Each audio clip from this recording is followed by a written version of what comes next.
Hello everyone and welcome back to my channel 1971 War Book series. Today we are going to talk about the heightening presence of the Indian Armed Forces, especially the Indian naval presence in the Andaman and Nicobar Islands with an overview on the Strait of Malacca. As you all might be aware, the Strait of Malacca is responsible for 15%, I would say about 15% of world shipping and 80% of Chinese oil transportation. Now, with Chinese pearl of strings, I would say the complete overtaking of ports, all the important ports in the neighboring countries around India, increasing Chinese military presence there, a very much of an Indian presence is needed to keep a balance of power in the Bay of Bengal. Hence, the Indian government has decided to step up Indian military presence and also maritime presence at Andaman and Nicobar Islands. Now, there has been a lot of noise in the country regarding this, bringing up the cause of environmental problems.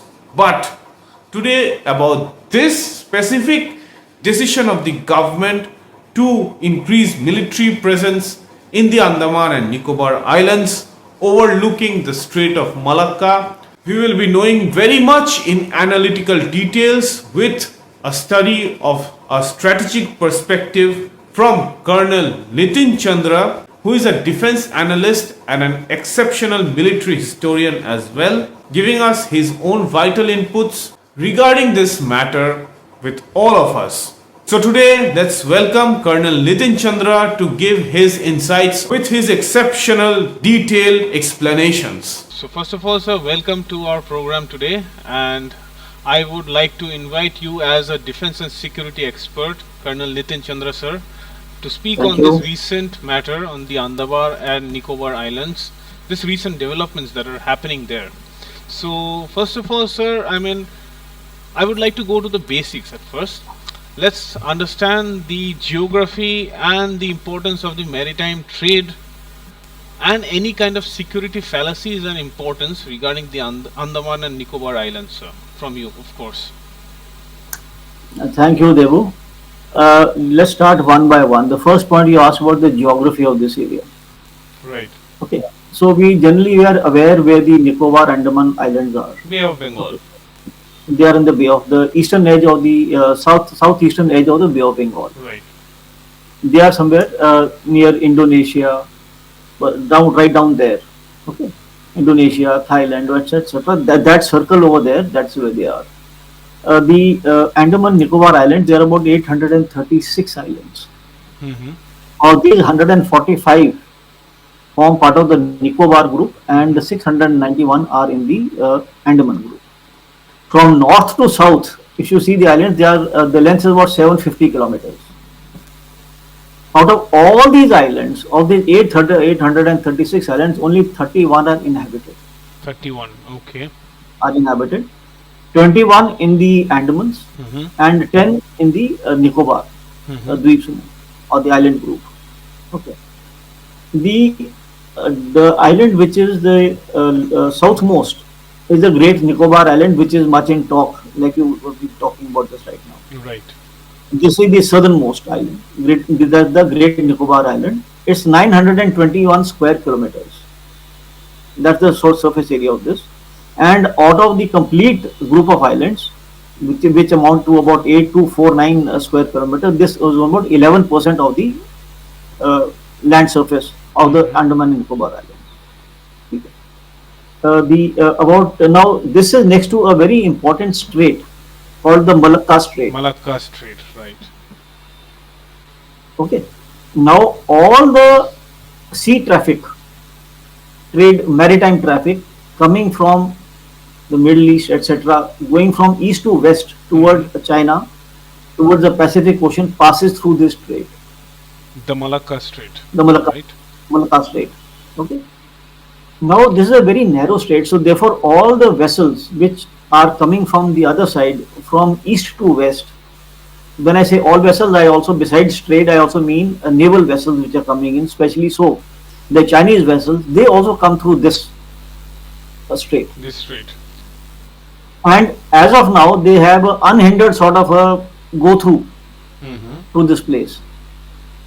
They come as naval vessels. They come as sometimes as fishing vessels. They come as R&D vessels to do some research and mapping and cartography. Okay. Interestingly, Chinese Navy is a dual sort of a navy. All these vessels which are coming in under the garb of research and etc., they are mapping our sea floors.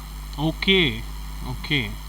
The And they why have are they to. mapping the sea floors? Mm-hmm. Why are they mapping the sea floors? Is to they are mapping the complete sea floor to know how to operate the submarines in this area. Okay. All these vessels are dual purpose. They may look like what they are, but they are built to naval specifications. Okay, so they can be used for naval purposes as well. Okay. So this is the area. This is firstly the importance of the geographical importance of this place as far as the military point of view is concerned. First we discussed what are the naval issues, now the maritime issues. Right. As you are aware, most of the maritime traffic is in containers, large shipping containers. Mm-hmm. So the aim is to have is a large transshipment facility in the Greater Nicobar Island. Okay. So what happens is I'll tell you now these things. At the moment, the transshipment facilities are either at in Sri Lanka, Mm-hmm. Thailand, or Singapore. That's where our cargo is offloaded for all the littoral countries in the Bay of Bengal. Okay. So once this facility comes up, which is going to be a very large facility, in millions of containers per year, Mm-hmm. and don't often I don't remember the figures, but a couple of million of containers per year is going to be transshipped. So all this is going to be offloaded at the Great Nicobar transshipment facility. From here, it will be transported to either our own country or to the other littoral countries like Bangladesh, Burma, etc. Right. We will save thousands and millions of dollars in transshipment facilities, trying to pick up our own goods from the other countries and taking back to our ports. Mm-hmm. Similarly, for other countries which are using our facilities, we'll be drawing, fare from them. Right. Now, now this is one part of it. Second is that it is going to hurt the economies of these countries which you are using as transshipment facilities, so they are also not very happy with it. Mm-hmm. Because they will also have loss of revenue. I think that effect has already started in Bangladesh when we halted the use of our ports for them. Yeah, And I but think now they. we're talking about the Mhm. now since this is going to be a deep sea port, there will be issues of this nature as I was mentioning to you For other nations, right? for other nations. Now, this is the basic reason. Okay, and I think about 80% of the oil which goes to China passes through this Strait of Malacca. Right. People have also called, and since I'm talking as a military man to you, Mm-hmm. I will be confining my answers and my talk purely basically on military issues. Okay. Though we'll touch on other aspects as well, but we'll talk on military issues. Mm-hmm. So some it has been the Andamans have also been called as a land aircraft carrier. Right. So when we are going to have our airports built over here, naval facilities here, large amount of it, so our reach for dominating the Malacca Straits will be much more. Right. Whether we are flying aircraft, we are flying UAVs, drones on the other side, dominate the Malacca Straits and see what is happening on the other side. Otherwise, we would require to come from the mainland. Mm-hmm. Here will be established bases. Similarly, the airstrips will be long enough to take very heavy load aircrafts, Right. transport aircraft. Mm-hmm. So even for build-up of troops, etc., all airfields which are being brought under this will be dual use for civilian use as well as for military use. Military use. Also, what they're claiming with a Hong Kong sort of a thing, that is to say that they'll have facilities like tourist facilities, water sports facilities, etc. That is also part of the spin-off. But as a military man, I think it is more important to talk about the strategic significance of having a place here. It will only dominate our economic zone, extended economic zone. Right. Besides, dominate the complete traffic. With this over there, we can monitor, we can blockade, we can carry out surveillance. Everything is possible from this. Especially against possible Chinese interests that might not be on our interests, I would say. Obviously, they'll be put at restriction. And secondly, tomorrow, as part of Quad, in case we want to go towards the South China Sea, These Malacca Straits are available. Our forces are very much up front. They're like a springboard. Mm-hmm. We can springboard into the Malacca Straits and into the Pacific Ocean and try to go towards the South China Sea. South China Sea, right. As Now, it is, as you are aware, that the Chinese have, they've built their own islands, the mm-hmm. Parsley Islands, the Spartan Islands, and then they made that 9 dash line to say this is our economic. Now that they got those islands, they say these are now my EEZs over here. Mm-hmm. So they are stopping the other countries. That's what the whole issue. They are stopping other countries from carrying out maritime and fishing activities in those areas, Mm-hmm. and narrowing the maritime lanes for the other countries. Similarly, by going here, we'll be able to dominate. Look at Dominate and blockade, I would say, and especially Yeah, defend naval blockade is always there. Naval blockade, we carry out the naval blockade. As I said, most of the energy sources for China go through this strait. this trade. And I think 10 to 15% of world shipping, but 80% of China's oil is dependent on this place. Yes, please. Right. Yeah. So that is what has kept them very worried. The Chinese are worried Mm-hmm. that why they will use every trick in the book to ensure that we do not build a military base in the Greater Nicobar Islands. Right. Now, sir, coming to our, I would say, opposition, who is making a lot of noise regarding this decision taken by the government. Their talk, especially, is regarding the environment itself. That the efforts needed for India's security here might cause environmental damage to flora and fauna and the tribal people, especially the Nicobarians, I would say, who are the main islanders. So, what is your take on that, sir? I think I So even it's like saw a this. talk show where there was a lot of noise being made, and it didn't seem like very constructive of a discussion, and no result as well, except for just making a lot of noise. I often quote Khushwant Singh, who was an author who's no more now. He had beautifully made a statement.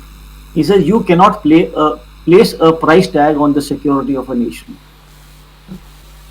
I think it's a beautiful statement. Similarly, we have environmental concerns, ecological concerns. I'm sure the government is open to, and they have already gone through all of that. But still, I tell you what the concerns are, which we have been reading in the media. One is that the ecological concerns, Mm-hmm. the felling of trees. Obviously, a large number of trees will have to be felled Mm-hmm. to make place for infrastructure to come up. It is quite logical. I mean, you can't have the trees and at the same time build a base of this sort of infrastructure to come up. Secondly, was the threat to species like the Nicobar megapods, some macaque, and leatherback turtles. So yes, what I was reading was in the media again was that a lot of them will be relocated to other similar environments, whatever they can find when they're clearing it, and no fauna will be destroyed. Okay. Now, talking about just as an outside, leatherback turtles, I am told, are not original to this island at all. They came during the tsunami. Okay, 2004 tsunami. They came during the tsunami. After that, then breeding, and they come here. They are not original inhabitants of the island. So they came from somewhere, and probably they'll go someplace else. Also, that's how evolution keeps taking place. Then you talked about the other thing was the displacement of the tribes. I will not Right. talk about the tribes in the Andaman. I'll only restrict myself to the tribes which are ethnic to the Great Nicobar Island over Right. here. Mm-hmm. They are the Nicobarese tribes and the Shompen tribes. As per what I said, as per what I have read somewhere in the open media, was that the number of inhabitants at the moment, or sorry, in 2011 was 8,000 total inhabitants. Okay.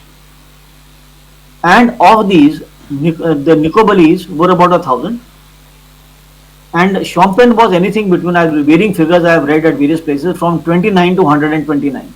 Okay. These are in pure numbers. We're not talking about in percentages. Percentages are confusing. I'm talking about pure numbers now. Mm-hmm. Now, as far as Nicobarese are concerned, they are almost integrated into the local society. So their culture, I don't think, is going to be affected much.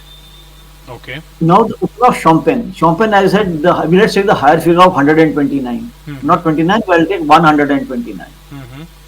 Now they are the people who are not exposed to human culture. To sorry to the human Human culture as civilization, I people. would say. Yeah, that's civilization is better. Civilization. Okay? So apparently, when somebody goes there and you and me go and meet them, we'll carry some disease and they fall sick, Mm-hmm. and then so they have been isolated. So I'm sure the government must have already thought about it to relocate these people to another part of the island, which is not being. As I said, only 11% of the island Mm-hmm. is being taken by for the construction activity. बाकी तो वैसे का वैसा ही है. They can be relocated. Right. If the culture has to be kept intact. Then was the question about dredging of the seabed will destroy coral reefs, support Mm-hmm. hundreds of fishing species, etc. Mm-hmm. This island supports deep sea ports. Right. Dredging, I mean, deep dredging sea port, if it's already destroying flora and fauna, to be honest. If it's it's already a deep sea port. right. Whatever little bit will take, but trust evolution to take place, things will adjust. Also, I read over there that you not carried out enough thing about this thing. This is enough research has not been carried out. There are this is into seismic zones, earthquakes. It is prone to earthquakes, tsunamis, destruction and damages can take place. Mm-hmm. My question to them is, are other countries not surviving in the similar seismic and zones? Japan has its own, I They, think, aircraft Japan is carriers. not. Other they keep having. So Right. obviously the construction which will take place will be to cater for the earthquake sort of activities Mm-hmm. or natural activities like this. Mm-hmm. Because now I heard somewhere some panelists also talking that all the cutting of trees will lead to change in the weather and tsunamis will come. I wanted to tell him that tsunamis do not come on the surface. They are because of the shift of the continental shelf where earthquakes and tsunamis are originated from there. So Right. cutting trees will not affect those thousands of kilometers down continental plates. Mm-hmm. So these are the issues which I have been reading about, and this is what I feel. But out of all these, we are open to it. Yes, ecology we must conserve. Flora and fauna, as you said, we have to take care of it. But we have to strike a balance somewhere between the environment, the military and strategic issues, which, as I said, you cannot place a price tag on the security of a nation, Mm-hmm. as also trade, which is going to come out of it. Right. So if all those things will take place and we are able to dominate the South China Sea, the Indian Ocean IOR part of it by being there, and the Malacca Strait. So yes, we can resolve those issues, but to say that this is a no-go and a misplaced idea, I think may not be correct. Right, sir. I think it does make a lot of sense and logic regarding the issue of the national security and safety, sir. Now, coming to the military aspect and also to maritime trade again, as we are aware that this place already has a deep sea port. Now, what are the possible developments, infrastructure development, and implementation of what kind of military hardware that could take place in after the possible future infrastructure construction and development in this area regarding the military aspects, sir? Firstly, as I said, they're going to be DC. All these facilities are going to be dual use, civil use and military use. Whether they are airfields or they are ports, naval facilities, they are all be dual use. The type of equipment that they will place over there, time will tell. Now you have already heard of theaterization, which is going to take place as per Theaterization, right? Uh-huh. and as part of revolution in the military affairs. Mhm. Theaterization of theater command is going to come up. Mhm. Right now, we've got the Andaman and Nicobar Island. ANC command is already there. That's in the Andamans in Port Blair. The ANC command headquarters is there. So they're doing that work. But some sort of more infrastructure will come here. Like I said, this is going to be a springboard for all operations for dominating the complete area. So obviously, it has to be more heavy towards the Air Force and Air the Force, okay. and the Navy rather than the Army. Army would obviously be there, but then the dominating factor here would be the Navy, because that is what is they're going to extend our reach Mhm. of it. And yes, we have to also understand that China has strung its famous string of pearls around us. Right. Okay. Now, All what are these these? ports that they're building, especially. Yeah. So whenever they've got these ports, there are whatever they are built as ports or wherever they've organized in countries, they are firstly for keeping their lines of communication or of sea communication open. That is, the supply chains lines have to be kept open. They got some military domination there, and to protect their trade hubs. So let's start from the South China Sea. We got the Hainan Islands, we got the Paracel Islands, we got the Spratly Islands.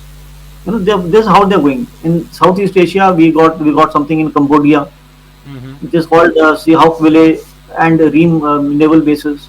Then we got something in Thailand. In the Bay of Bengal, they got in Chittagong. Chittagong, right? Recently, I would In say. Myanmar, they got something in Coco Islands. Mm-hmm. In Tayakpu port पे कुछ है इनका. In the Indian Ocean itself, they got Hamban Tota in Sri Lanka. Right. Sri Lanka. Pakistan, they got in Gwadar. Mm-hmm. Maldives, they got something going in Malé. And this is how we're looking at. If you go further west, then you look at Africa, they got something in Sudan, something in Djibouti, Mm-hmm. some facilities in Kenya and Mombasa. So this is the string of pearls we're trying to surround India. So whatever we do, once we get on to what I said in this place, we dominate the Malacca Straits. It will make a lot of difference. And you can cut off the supply of these ports that are Yeah, behind this area. They are obviously restricted. Mm-hmm. So we try to break the encirclement by bringing it lower and trying to dominate him from. Let's say it's like this. You coming out of your house, I put a guard outside your house. How do you come out of your house? Right. So it is important to keep our sea lines of communication open, Mm-hmm. as it is the sea lines of communication. Water between the Andaman and the Nicobar Islands, that's called the 10th degree channel. 10-degree channel. You see, the degree start from the equator being 0. Mm-hmm. So 6-degree channel is below the south of the Great Nicobar Island, and between the Nicobar and the Andaman is the 10-degree channel. 10-degree channel is where most of the traffic passes. Okay. Just for information, the southmost point is called the Indra Point. Indra Point. Yeah, Wonderful. and Wonderfully described, sir, as always. Now, my last question is, sir, regarding a bit off from the Andaman and Nicobar Island case, that is, this recent, I would say, phase that we are seeing in India regarding this, Hindi Chini Bhai Bhai coming up very recently after PM Modi, I think, went to meet, went to Beijing, especially. And everybody is saying that it's a new start of Indo-China relations, looking after the US, what I can say, stopping the US regarding the Bangladesh crisis that has happened. What is your take on this and this recent development that has come up regarding Andaman and Nicobar Islands, with, I would say, a lot of people making the Chinese noise inside India? okay, very interesting question. Op Sindoor has proved to us conclusively that we do not have any friends in the world. Right. We have to stand alone. Okay. Now the second thing I want to tell you is that learn from your friends, but learn much more from your enemies. Learn from Pakistan and learn from China. Mm-hmm. Okay. What do you learn from Pakistan? Learn from Pakistan how to play the game between USA and China. Hmm. इसके साथ ये करोगे तो मैं उसके पास चले जाऊंगा. Mm-hmm. मुझे if I want money I'll go to so and so, if not I'll go to the other person. Right. ठीक है. So now that we have now that USA and Master Trump have been acting funny with the tariff wars with India, Mm-hmm. we said okay, we'll shake hands with the Russians and the Chinese. Right. It does not mean that we've fallen in love with them. Exactly. It is a question of interests. High time we get out of that ideological sort of a mindset that we got, and we use some cunning mindset. Mm-hmm. We use ones against the other. Now that we've shaken hands with the Chinese, very good. Now Trump is also turned around. Right. Like I say, he blinked first. So he sent somebody to India for his trade talks today to India. Mm-hmm. So let's play that game and let's play both sides. We do not antagonize anybody. Why? I will tell you later. But more importantly, try to play both sides. The second part is, now as regard China is concerned, learn from China how to play the long distance war or long something in long chronological order. Don't think about tomorrow. They have to talk about 20 years, 20 25 years. years, right. Okay. They Don't don't think think short. like this. Don't think. We think unfortunately for us we go from one election, parliamentary election to the second. Right. The next government will come. It will undo everything that the first government did Mm-hmm. until it is the same government or the same party. Okay. So learn from them and look at 20, 25 years hence. Why do I say so? China in itself has, let's, you see, why should China shake hands with you? Let's put, what do they benefit by shaking hands with us? Firstly, Op Sindhu told them that the equipment that he used, radars that they used in Pakistan, Mm-hmm. failed miserably. Right. That's why we were able to, all that infrastructure they had failed miserably. So we were able to take down all the targets that we wanted with impunity. Mm-hmm. While none of their equipment could cross our international border, we destroyed all of it. That is one of the reasons that Pakistan has also started looking towards the Americans. Look, Chinese weapons have failed, so let's look at it. Right. Now, China also knows that it has got the same weapons placed against India. Mm-hmm. Their weapons and military and radars, etc., placed on the international and on the LAC with us. Mm-hmm. So, having failed, they know the same thing can happen with them. So now they also need time to improve upon their weapon systems and their idea and how the the war machinery works. Mm-hmm. They'll be working on that. So they also need some time. I'm talking about the fact what do they need. Secondly, they also know that their economy is not doing too great. Right. They are not very well off. They know inflation, there's deflation. The government has money, the people do not have money. Mm-hmm. So they have an issue there. But most importantly, they are an aging population. Right. Okay. Mm-hmm. The population replacement rate is supposed to be 2.1. Mm-hmm. They are currently at I think 1.09 or something.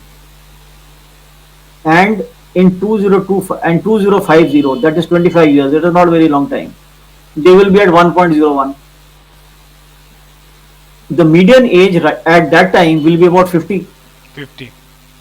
for the Chinese. I mean, now I'm not talking numbers, I'm talking percentages. Mm-hmm. When your median age is 50, most of them are going to be, too old to work in factories or going to the armed forces. Right. And they will be having health issues. They will be having, that senior citizen and, pension and something like that. The state will have to take care of them. They are the non-productive population. Mm-hmm. They also have to cater for that as well. So that is why they got to depend more on technology. So let's think smart. Talk to them. 20-25 years is not a very long time. Keep things happy as far as we are concerned. Oh yes, and another thing I want to tell you: if you have good terms with, or let's say I won't say good terms, but you say you got trade terms, reasonable trade terms with China. At least once in hypothetically we go to war with Pakistan, they will definitely support Pakistan Mm-hmm. by whatever. But at least you can rest assured they will not have boots against you as far as their borders are concerned Right. or the LAC is concerned. So Mm-hmm. at least you don't have to worry about that front war. Right. So it is in our interest to push it as far as I've got by another 25, and 25 years is not a very long time. You will see it in your own lifetime itself. I may not, but you will see it in your lifetime. Mm-hmm. कि 25 साल के अंदर में उनकी population would have aged tremendously. They'll have tremendous issues for the defense forces, for the production lines, and their economy not going to be improving very fast very soon. Our economy is improving very fast. So that is what I feel is the issue between. And so that is the reason we have to. People say that suddenly become friends. No, you cannot trust. How can you trust China? Exactly. Hasn't we been through so many wars with them? They have always supported China. Sorry, Pakistan. Pakistan all the time. Every single way. Mm-hmm. How can you forget that recent Galwan ho gaya, Doklam ho gaya? That is more recent. Mm-hmm. Every time, you cannot trust them, but have trade with them. It's okay. So, but be smart. Don't sit on ideology. Mm-hmm. ये नहीं होगा वो नहीं सकता. You got to be cunning. I'll put it smart. You got to be cunning. You got to play the game very well. Clever, That's I would my say. Clever and cunning. Yeah. Yeah. Then that's my viewpoint. Wonderful. And I think that is what I think our government should also adopt, especially the Chinese way of thinking for the next 25 to 50 years. That span of They, time. they talk about 100 years. 100 I'm not years. I'm not talking about 100 years. I'm about 20, 25. I'm talking about 25 years. Mhm. 25 years, things would have changed tremendously. But Right. not that they will vanish. After all, they're also an old civilization. They will not going to vanish. Mhm. But yes, there's some corrective measures would take place. Probably by that time, they might have a change of government, a change of government. Certainly, may have different sort of government. You never know Mhm. what part plays where. Right. But let's play the game on a longer time frame. Let's look at it like that. But keep your eyes and open. As I said, learn from Pakistan, learn from China, learn from your enemies, and move ahead. Right, sir. As always, wonderfully explained, sir. And thank you for your talk. And I would like to, sir, say another thing, that as far as we advance as a nation, our ideologies and our ways of thinking should adapt with the modern times, and also keep a check on everyone who is around us, because we are also not going anywhere, they are also not going anywhere. We have to deal with them, they have to deal with us. So I hope that kind of mindset stays in the country without any ideological mumbling and fumbling, and with, of course, a constructive opposition, sir. Yeah, like you right said, constructive opposition, not a obstructive opposition. Right. And secondly, like what I'm saying about being, slightly more smart and cunning, let's look towards one of our great military thinkers, Chanakya. Chanakya, of course, I was going to say this. Chanakya Niti. Right, He did Chanakya not. Niti. He was smart enough how should a kingdom work. Mhm. Writing from spies to using cunning towards the enemy side. He had it all. We got to use Chanakya Niti and carry on with the worldly affairs Right, sir. without and we don't have to upset anybody. No, we don't have to upset anybody. We कहते हैं ना मुंह में राम राम बगल में छुरी. Why not? Let's do it. We don't have to sit in ideology. Right. I mean, a slightly different viewpoint, but yes, that's my viewpoint. It's a very much of a pragmatic viewpoint, sir. Very much. Thank you. Thank you again, sir, for your talk, and lovely as always speaking to you, sir. Same here, Devu. Lovely speaking to you as always. All the best. All the best, sir. Thank you. Thank you for your analytical talk. Thank you very much. Thank Take you. care. Bye. Bye.